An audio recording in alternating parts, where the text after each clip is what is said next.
જય માતાજી મિત્રો, કેમ છો બધા? મજામાં છો ને? હું છું સોનલ. સ્વાગત છે તમારું આપણી યુટ્યુબ ચેનલ ચામુંડા સ્ટુડિયોઝમાં.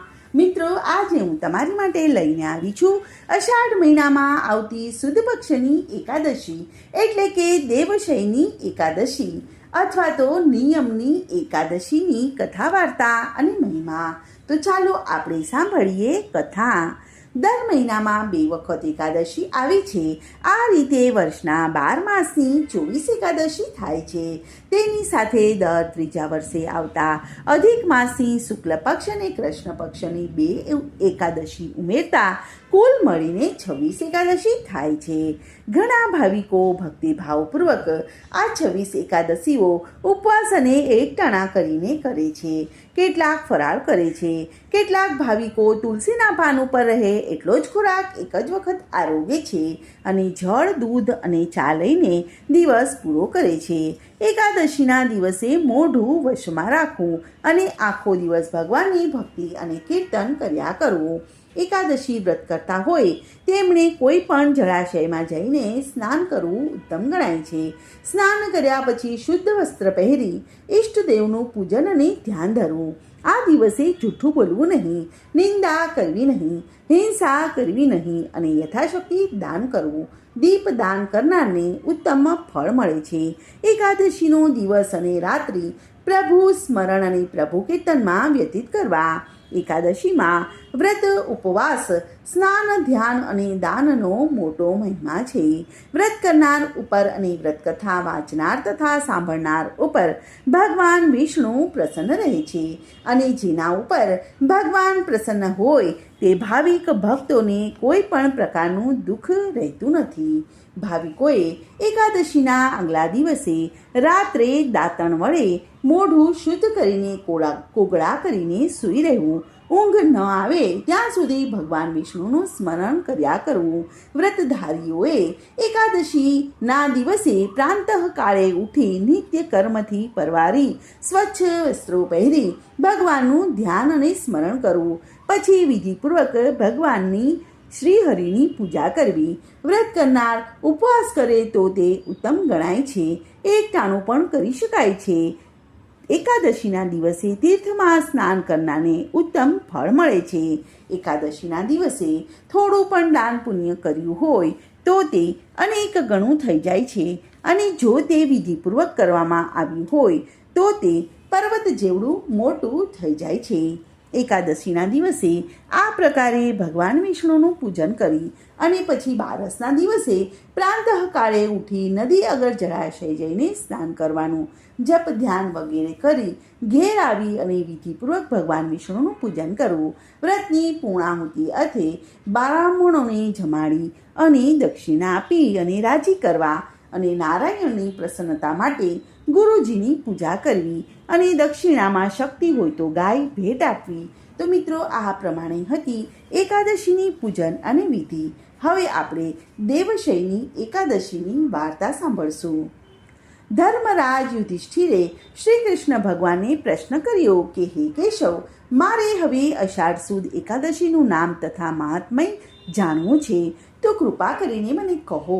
ત્યારે ભગવાને કહ્યું કે હે પૃથ્વીપાલક, આવો જ પ્રશ્ન દેવર્ષિ નારદજીએ બ્રહ્મદેવને કહેલો અને તેના ઉત્તરમાં બ્રહ્મદેવે જે કથા કહેલી તે હું તમને સંભળાવું છું. દેવર્ષિ નારદજીએ બ્રહ્મદેવને પૂછ્યું કે હે બ્રહ્મદેવ, અષાઢ માસની શુક્લ પક્ષની એકાદશીનું નામ શું? તેમાં શ્રી વિષ્ણુની આરાધના કરવામાં આવે છે, તો તે એકાદશીનું નામ અને મહાત્મય મને કહો. ત્યારે બ્રહ્માજી બોલ્યા કે હે મુનિ શ્રેષ્ઠો, તમે વૈષ્ણવ છો અને તેથી જ આવો ઉત્તમ પ્રશ્ન મને પૂછ્યો છે. મનુષ્યના કલ્યાણ માટે એકાદશી સમાન અન્ય કોઈ ઉત્તમ વ્રત નથી. સર્વ પાપનો નાશ કરનારી અને સુખ આપનારી અષાઢ માસની શુક્લ પક્ષની દેવશયની એકાદશી છે. આ પાપનાશક અને સુખકારક એકાદશીનું વ્રત અંગે એક પુરાણની કથા હું તમને કહું છું. તે સાંભળીને તમને દેવશયની એકાદશીનો મહિમા સમજાઈ જશે. અગાઉ મહાન સૂર્યવંશમાં માધાંતા નામનો રાજા થઈ ગયો. તેના રાજ્યમાં ધન અને ધાન્ય ભરપૂર હતા.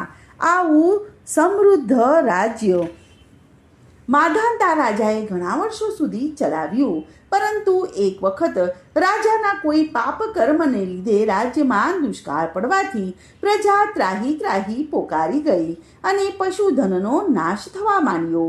તે સમયે રાજ્યભરમાં સ્વાહાકાર, સ્વધાકાર અને વષ્ટાકાર ઇત્યાદિ યજ્ઞ તથા વેદો, ધ્યાન વગેરે કર્મ બંધ થયા. એક દિવસ પ્રજાના આગેવાનોએ રાજા પાસે જઈ અને પ્રાર્થના કરી કે હે મહારાજા, ઉક ભગવાન રહેવાનું સ્થળ છે, તેથી જ ભગવાનને નારાયણ કહેવામાં આવે છે. અન્ન જળ વગર કોઈ પણ જીવી શકતું નથી, તો પ્રજા સુખ અને શાંતિપૂર્વક જીવે એવું કોઈ ઉત્તમ કર્મ સાધન કહો.